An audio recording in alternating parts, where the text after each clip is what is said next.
Assalamualaikum hörmətli qarindaşlar. Şərq Türkistan sürgündə hökuməti televiziyasının xəbərlər proqrammasını kirşanlarını qızğın qarşı alırız. Baş ministerimiz Salih Xudoyer Efendi 17 noyabr günü CBN xəbərləri televiziyasının ziyaretini qəbul qılıb, Biden bilan Xi Jinpingning Indoneziyaning Bali oralig'idagi uchrashishiga bo'lgan bahsini xalqaradan kutgan talablarini o'tirg'a qo'ydi. Xitoyning Sharq Turkistondagi Uyg'ur va boshqa Turkiya xalqlariga qarata yurgizayotgan irqiy qirg'inchiligiga aloqador dokladlarning ichidagi yangi dokladda Xitoy katiboshilari Uyg'ur ayollarini Xitoy erlari bilan majburiy to'y qildirish bilan ayblangan. Xitoyning KH-4B uçqusiz aeroplani Balojistonda bayqalgan. Döndə təfsili məzmunlarını diqqətinizə sunumuz. Baş ministerimiz Salih Xudoyer Efendi 17 noyabr günü CBN xəbərləri televiziyasının ziyaretini qəbul qılıb, Biden bilan Xi Jinpingning Indoneziyaning Bali oralig'idagi uchrashishiga bo'lgan bahsini xalqaradan kutgan talablarini o'tirg'a qo'ydi. Riyosatchining Salih Balidagi 3,5 soatlik yig'inning boshlang'uchida Prezident Xi Jinping Biden bilan samimiy shaklda munozara ilib boradiganligini aytdi. Biden ochiq va samimiy dialogni to'rt ko'zi bilan kutadiganligini dedi. Oqsaroy Prezident Biden Xitoyning Uyg'urlarga tutgan muomalasini tilga oldi. Buningdan mamnun bo'ldingizmi deb so'raganda bosh ministerimiz amaliyotda biz bu yig'indan mamnun bo'lmadik. Chunki mushu zamonda irqiy qirg'inchilik yurgizayotgan Xitoy diktatorasi bilan ko'rishish erkin dunyoning rahbariga yarashmaydigan bir ish. Bidenning irqiy qirg'inchilikni ayblamaganiga norozi bo'ldik dedi. Riyosatchining yig'in jarayonida Prezident Xi Jinping Prezident Bidenga ikki davlat munosabatida ikki cho'ng davlat dunyo rahbarining to'g'ri yo'nalishni sizishga ehtiyojli ekanligini aytdi. To'g'ri yo'nalishni qanday tushunasiz? To'g'ri yo'nalish degan nima? deb so'ragan savoliga bosh ministerimiz Xitoyning qarashi bo'yicha bo'lganda to'g'ri yo'nalish Amerikaning Xitoyning Sharq Turkistonda yurgizayotgan irqiy qirg'inchiligini, Hong Kong, Tayvan, Tibetda yurgizayotgan inson haqlari dafsanchiligini tanqid qilmasligi, Xitoy yurgizayotgan siyosatni izchil qo'llashi, Xitoyning Amerikadagi xalqaro jamiyatdagi qimmatining yuqori ko'tarilishidan iborat dedi. Riyosatchining Xitoy Kompartiyasi Xi Jinpingga yana 5 yil prezidentlik vazifasi o'tash imtiyozi berdi. 3-oyda ular keyingi 5 yillik planni tamomlaydi.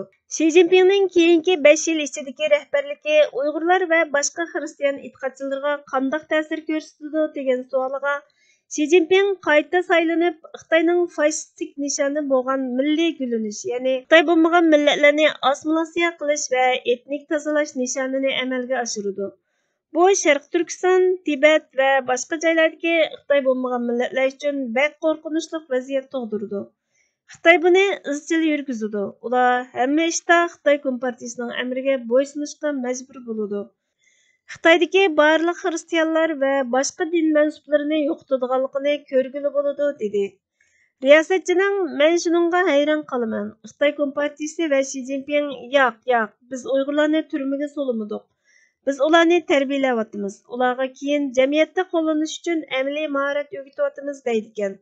Buni qanday tushunishga bo'ladi degan savoliga bosh ministerimiz jazo lagerlariga qamalgan nurg'ulg'an insonlar doktor, savdogar, advokat va shoirlarni o'z ichiga olgan mahorat egalari bo'lib, Xitoyning amaliyotda qilayotganlari bu insonlarning mingsini yuyish, ularga zulm qilish, organlarini sug'urib olish, ularni majburiy emgakka silib, arzon mahsulot ishlab chiqarib, dunyoning har qaysi joylariga eksport qilish deb javob berdi.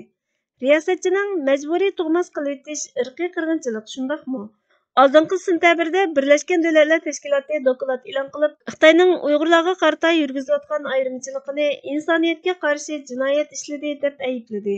Menimcha 50 davlat imzo qo'yib, Birlashgan Davlatlar Tashkilotining buni jiddiy diqqatga olishiga kafolatlik qildi. Sizningcha bu yetarlikmi Salih? Yana qanday qilish kerak edi degan savoliga bosh ministerimiz Amerika va boshqa erkin dunyo qayta takrorlanmasin degan va'dasiga vafo qilib, Birlashgan Davlatlar Tashkiloti irqiy qirg'inchilikning oldini olish va jazolash ahdnomasining ro'yiga amal qilishi, Ukraina xalqining Rossiyaning tajovuzchiligiga, irqiy qirg'inchiligiga qarshi kurashini qo'llab yordam berganidek, Sharq Turkiston xalqining mustaqillik kurashini qo'llab yordam berish kerak dedi. Riyosatchining Sharq Turkiston surgunda hukumatining bosh ministeri bo'lish sifatingiz bilan Siz Amerika Tashqi ishlar ministri Antony Blinken va Bayden hokimiyatiga boshqa har qanday bir eylem bilan ko'rishdingizmi yoki ko'rishishni talab qildingizmi? Qandaq javob oldingiz degan savolga bosh ministerimiz baxtimizga qarshi biz yuqori darajalik amaldorlar bilan ko'risholmadik. Ammo bizning andishalarimizni yetkazadigan 21 asrdagi cho'ng qirg'inchilikni to'xtatish uchun ahamiyatli harakat qo'llanishga undaydigan qurultay a'zolari bilan ko'rishdik dedi. Riyosatchi Bayden hokimiyatidagilarning Salih Xudoyor va uningga aloqador kishilar bilan ko'rishmaganligidan hayron qolganligini aytdi. Xitoyning Sharq Turkistondagi Uyg'ur va boshqa Turkiya xalqlariga qarata yurgizayotgan irqiy qirg'inchiligiga aloqador dokladlarning ichidagi yangi dokladda Xitoy katiboshilari Uyg'ur ayollarini Xitoy erlari bilan majburiy to'y qildirish bilan ayblangan. Telegraf to'rining 16 noyabr kunidagi xabariga qaraganda, yangi dokladda 2014-yildan buyon Xitoyning Uyg'urlarni Xitoylar bilan majburiy to'y qildirganligi bayon qilingan. Uyg'ur ayollarini majburiy to'y qildirish Sharq Turkistonda etnik to'ylashga aloqador davlat siyosati nomli dokladda Xitoy hukumatining bu faoliyatning elib berilishida Uyg'ur ayollari bilan Xitoy xalqi orasidagi etnik birlashishda muhim rol o'ynaganligi ta'kidlangan. Dokladga qaraganda, Uyg'ur ayollar bilan Xitoy erlar o'rtasidagi majburiy nikoh 2014-yili Millatlar Ittifoqligini ilgari surish uchun o'tirg'a qo'ygan Xi Jinpingning yangi davrining bir qismi bo'lib, 2014-yili 6-oyda Milliy nikoh oila munbiri qurgan. Akademik va tadqiqotchi James Leiboldning deyishicha, bu Xi Jinpingning bir balvoq bir yo'l qurilishini o'ngishli ilib berish uchun bexatarlik kapolati bilan ta'minlaydi ekan. Atalmış Şinjanning Chimo nayisida yerlik hukumat har yili yangi to'y qilgan ayollarga kam degandimi 5 yil 10 ming yuan pul berilgan. Bu siyosat millatlarga o'qish, ishga urilishish, Xitoy kompartiyasiga kirish, harbiy safga berish, egilik tiklash va munavvarlarni bağlash qatorliq amaliy qo'llash va rag'batlantirish bilan ta'minlaydi ekan. Ba'zi faktlar shuni isbotladiki, nikoh rag'batlantirishlari Xitoy erlarini atalmış Şinjanga ko'chirib, Uyg'ur ayollari bilan majburiy to'y qildirish orqali atalmış Şinjanning nüfus qurilmasini o'zgartirishni maqsad qiladi ekan. Dokladda yana atalmış Şinjandagi Uyg'ur ayollarining majburiy nikohlanishining 2018-yildan boshlab kuchayganligi o'ttirg'a qo'yilgan. Xitoyning KH-4B uçqusiz aeroplani Balojistonda bayqalgan. Dokladda aytilishicha, Pokiston armiyasi buni isyonni bostirish uchun qo'llangan ekan. Yevroasiyo vaqti to'rining 19 noyabr kunidagi xabarida aytilishicha, Rossiya Ukraina urushidan dars olgan Pokiston Baloj isyonchilarini ovlash uchun Xitoyda ishlab chiqarilgan KH-4B tipli uçqusiz aeroplanni ishlatgan tunji davlat bo'lib qolgan. Balojiston pochtasi gazetining xabariga qaraganda, Pokiston armiyasi mush ayning beshida Pokiston alayda mulozimat gruppasining qo'mondonligida uçqusiz aeroplan, kurashchi aeroplan va qurolliq tikuvchi aeroplan o'rnatashtirish orqali Baloj rayonidagi Baloj isyonchilariga keng ko'lamli hujum qo'zg'agan.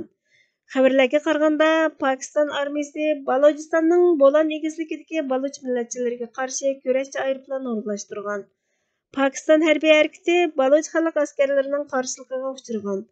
Bu o'z navbatida yana Pokiston alayda mulozimat gruppasining 2 nafar qo'mondonini etib o'ldirgan.